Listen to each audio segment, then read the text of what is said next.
कि ये पार्टियां दरअसल आज 14 घंटे पहले जो है गिनती से, ये पार्टियां, इनमें से कौन हिला हुआ है ज़्यादा, किसका कॉन्फिडेंस शेकी है, किसको अभी तक भरोसा नहीं हो रहा कि मेरी सरकार आएगी, या किसको कंफर्म लग रहा है कि मेरी सरकार नहीं आ रही है, या कोई ऐसा है जो पक्का मानता है कि कल मुझे अपना मुख्यमंत्री चुनना पड़ेगा। तो बीजेपी के अंदर का हाल देवेंद्र मुझे बताइए। और तीनों ही दलों की सौरभ बात कर लेना तो एकदम से निश्चिंत हैं तीनों ही दल।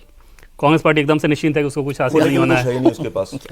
आम आदमी पार्टी के नेता जो पार्लियामेंट में जो आ रहे थे, उनसे जो बातचीत हो रही थी, एकदम से कॉन्फिडेंस दिखा रहे थे कि बिल्कुल आ रहा है वो नंबर। प्राइवेट कॉन्वर्सेशन में, हाँ, मतलब बाइट देने के अलावा भी जो बातचीत हो रही थी, वो कह रहे थे कि एकदम से हम लोग कॉन्फिडेंट हैं कि वो सीटें आ रही हैं।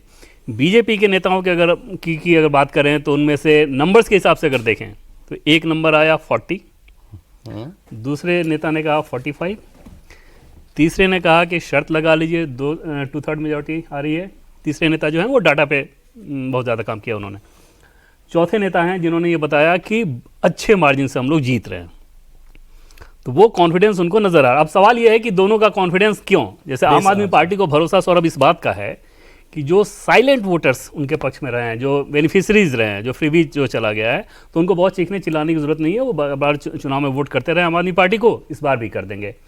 बीजेपी का जो कॉन्फिडेंस आ रहा है वो इस बात से आ रहा है कि उनके लोग बहुत ज़्यादा वोकल रहे हैं। जैसे एक और जो काम उन्होंने ग्राउंड पे किया, एक उदाहरण मैं आपको देके बताऊं कि पिछले चुनाव में 42 कंस्टिट्यूंसी ऐसी थी और उस 42 कंस्टिट्यूंसी के लगभग 4000 बूथ ऐसे थे जहां पर हार जीत का मार्जिन अधिकतम 5000 था। या बूथ की बात या बीजेपी का बता रहे ना, बूथ का, हाँ, बीजेपी जहां पिछड़ी थी वो 42 कंस्टिट्यूंसी के 4000 बूथ थे।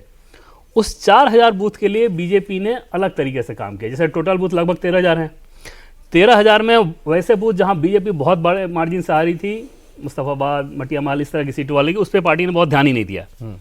जहां पर पार्टी अच्छा जीत रही थी उसको सामान्य तरीके से हैंडल किया कि पिछली बार भी अच्छा किए थे, इस बार भी करेंगे।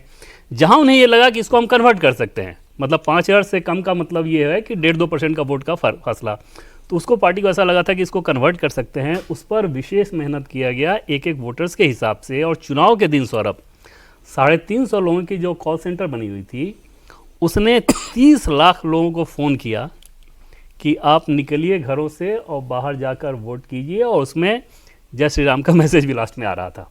30 लाख कॉल किए, 30 लाख कॉल किए गए। 1.5 करोड़ तो कुल वोटर है, 1.5 वोट तो लगभग 1 करोड़ नहीं किया है, 90 लाख ने करीब लगभग किया है, हाँ। 90-95 लाख ने। तो बाप रे। उनमें से 19 से 20 लाख ऐसे हैं जिन्होंने वापस सिस्टम को रिवर्ट किया कि हाँ हमने ये कर दिया है। गजब। तो इनका कॉन्फिडेंस वहां से आ रहा है कि हमारा जो चीज था तैयारी देखिए सर। जेपी नड्डा इनफैक्ट उस कॉल सेंटर में गए थे, जहां तक बिल्कुल, मेरी बिल्कुल, दिन में जानकारी है, निकल गए थे, उस 11 दिन में बजे वो निकल उस कॉल सेंटर में गए थे क्योंकि वो चेक करना चाहते थे कि बीजेपी ने अपना मैकेनिज्म जो तैयार किया है वो मैकेनिज्म ने काम किया है या नहीं किया है, वोटर को बाहर निकालने का, वोट डलवाने का, वोटर को बाहर निकालने का, वोट डलवाने का। और दूसरी बात सौरभ, इस चुनाव को देखने का बाद या 1993 से लेकर हर चुनाव को देखने के बाद मैं ये कहना चाहता हूं कि दिल्ली के अंदर, मैंने पहले बहुत दिन से आपको ये कह रहा हूं कि वोटर डिसिसिव मैंडेट देता है।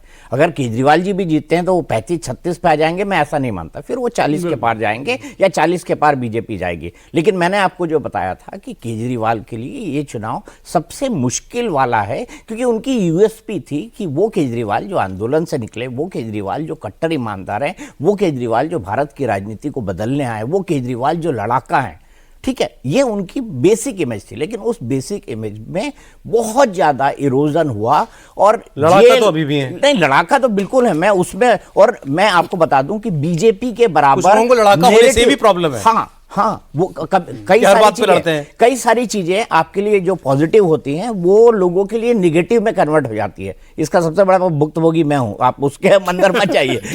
नहीं, आप आ जाते हो, when you are a public figure, तो आपकी कई सारी चीजों के साथ, public figure in the sense आप थोड़े से भी अगर नोन है, फेमस है, और हम तो जर्नलिज्म में है, हर नेता को की हमको खिंचाई भी करनी होती है, उससे सवाल भी पूछने होते हैं, उससे खबर भी निकालनी होती है। मैं समझ सकता हूं सौरभ, एक एंकर का संकट या देवेंद्र जैसे रिपोर्टर का संकट क्या होता है। तो कभी कभी क्या होता है कि आप अपनी जो इमेज गढ़ते हो वही आपके लिए खतरनाक हो जाती है। History repeats itself. वो केजरीवाल के साथ हुआ, वो केजरीवाल के साथ इन चुनाव के अंदर हुआ है। और केजरीवाल का जो बॉडी लैंग्वेज है, केजरीवाल का जो कॉन्फिडेंस है, केजरीवाल की पार्टी का जो कॉन्फिडेंस, आज मैं छोटा सा एक अवध ओझा जी का वीडियो घूम रहा है, शायद आपने देखा होगा। अवध ओझा जी ने एक वीडियो डाला है, मेरे ख्याल से आपने देखा होगा, जिसमें वो कह रहे हैं कि भाई thank you very much Patparganj की जनता, मैं आपके साथ लगा रहूंगा, मैं आपके साथ करता रहूं, मतलब आपकी सेवा करता रहूंगा, कार्यकर्ताओं की सेवा करता रहूंगा। और ऐसा लग रहा है कि अवध ओझा जी ने बॉडी लैंग्वेज के हिसाब से कि हार उन्होंने मान ली है।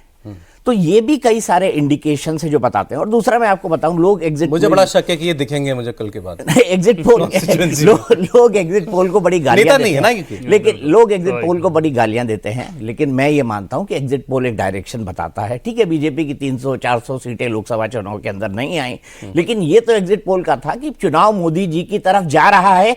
इन सभी एग्जिट पोल का बहुमत ये कहता है कि अरविंद केजरीवाल हार रहे हैं।